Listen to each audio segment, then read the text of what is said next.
Okay, so here's my debrief of a game called That's My Fish 2, or as I would say, Keep Away From My Fish.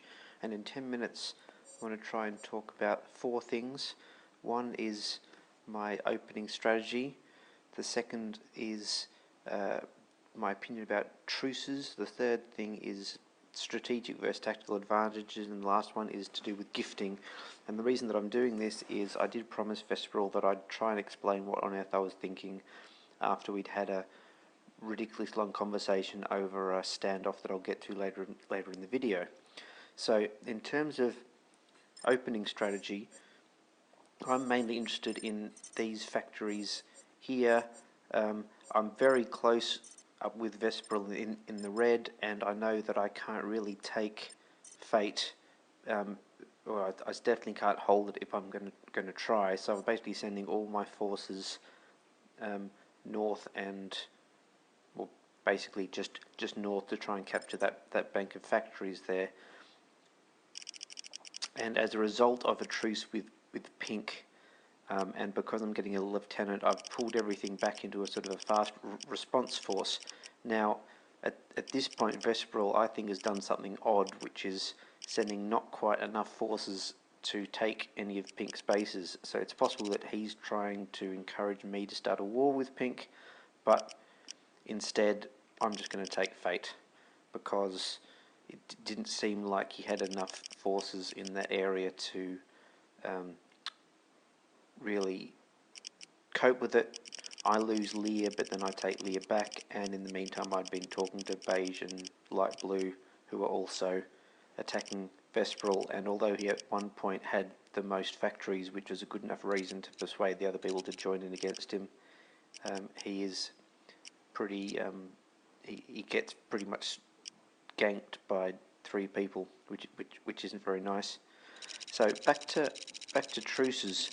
So my original negotiations with Pink was he's got access to 2 expansion factories, and he's slightly closer to both of them. I'd said, look, I would really like to have one of them because I don't want him to have a strategic advantage in that area. If he has 3 factories and I have 1, I would do stuff to try and prevent that. And I could probably make sure that I took at least one of those or started a good war about it. He then counter-offered a ceasefire and said, well, how about we do a truce and have to give 24 hours notice before attacking. Now, I don't believe any of that 24 hours notice business, basically because when does the 24 hours start? Is it 24 hours before your boat hits? Is it 24 hours before you launch? Is it 24 hours before you start making preparations and moving other troops and specialists in an aggressive way? Where does it start from? What does it really matter? My attitude to this is, if you're moving your boats in the wrong way, or you're letting too many forces build up in the DMZ, then that's an attitude of aggression. That's a practical thing. You have to keep forces in reserve in case an ally is going to backstab you. If you totally believe the ceasefire and leave yourself open, then you have to run the risk that they might take advantage of you. In this case, Pink has pretty much gone with the DMZ almost entirely. There are only 2 points that I considered aggressive. One was, of course, moving this massive stack with a thief, which I really wouldn't have been in a particularly good position to deal with. But no, he's moving that south again, and here I am thinking that he's just going to join in the general demolition of red, but at the last minute he's turned that into a gift, and I would consider that an act of aggression because he's assisting somebody who I'm actually fighting. When I raised that with him, he said, well, look, I'll aid your enemies and you can attack my friends if you want, let's just not attack each other in this area. And look, that suited me because he had the advantage in that area, so as long as he wasn't interested in starting a war, I was definitely not interested in starting a war in that area. If I was him, I think I would have probably just built up a little bit of forces, taken Ahab, and then would have had a very good base to move on me. But I think he had problems of his own to his south. So that's gifting.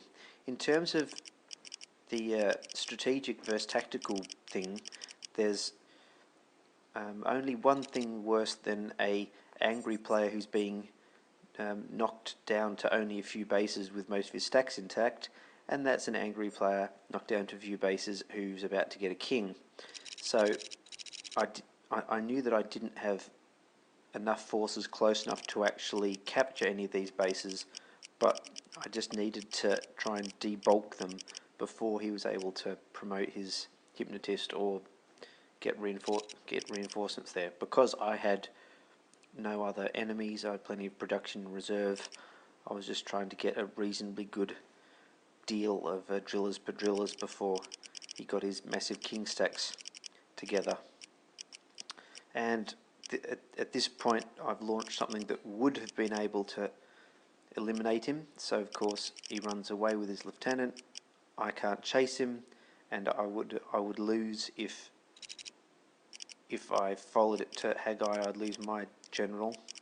So retreat back, and we have a standoff that he has a king and a large stack, and I have not a king and a large stack. So again, I see that he has another hypnotist hire coming up.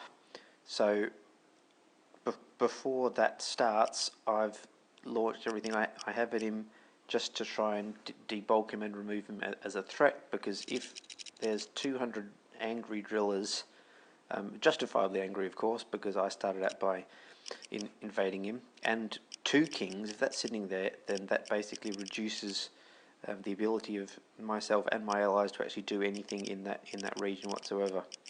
So the assassin is there to ensure that he can't just sit there and use shields and lieutenant. It's there to make sure that he has to intercept it somehow, either by sending troops to intercept it, which will be a worse deal than by taking advantage of the shields and lieutenant, or by hiring an elder. And by hiring an elder, he's lost his second hypnotist, which is also a win.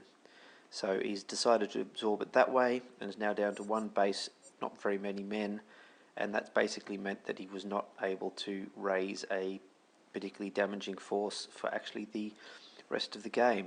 So that's sending a ridiculously large amount of drillers to neutralise what would have been a tactical advantage, using my strategic advantage to neutralise tactical advantage.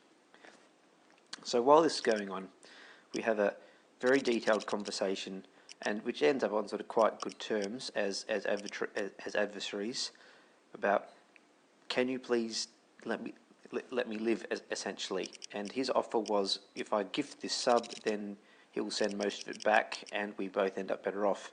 Now, there is no way that I'm gifting single large attack subs, because if I gift this, he ends up with 400 drillers, which is more than pretty much anybody else put together. 400 drillers, 2 kings. If I was him, I would turn around, send them straight back at me with interest, and ream the whole thing. So because he has a king, I can't send smaller subs. I have to send a large sub. Because it's a large sub, I can't gift it, because people may claim to be trustworthy, but when you've never played anybody before, and indeed when you've been fighting against somebody, if I was in his position and somebody was foolish enough to gift a large attack sub, then I would send it straight back with interest. I think you have to do what's best for you in the particular game.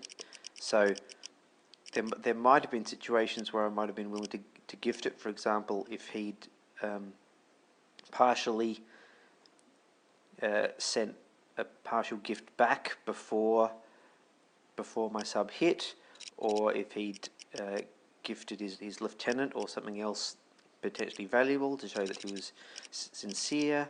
However, he wasn't willing to do that, because he knew that if I then reneged, then he would be eliminated. So in a situation like that, there's not a lot of room for creative negotiation. So I had to act before he got a large stack and 2 kings, and would have been able to break out and do a lot of damage. And as it turned out, that was my only serious fight of the whole game. By staying on good terms, or at least truces, with all of my neighbours, I appear to be moving into second place by being able to mine, putting up shields, and keeping generals. And that was the debrief.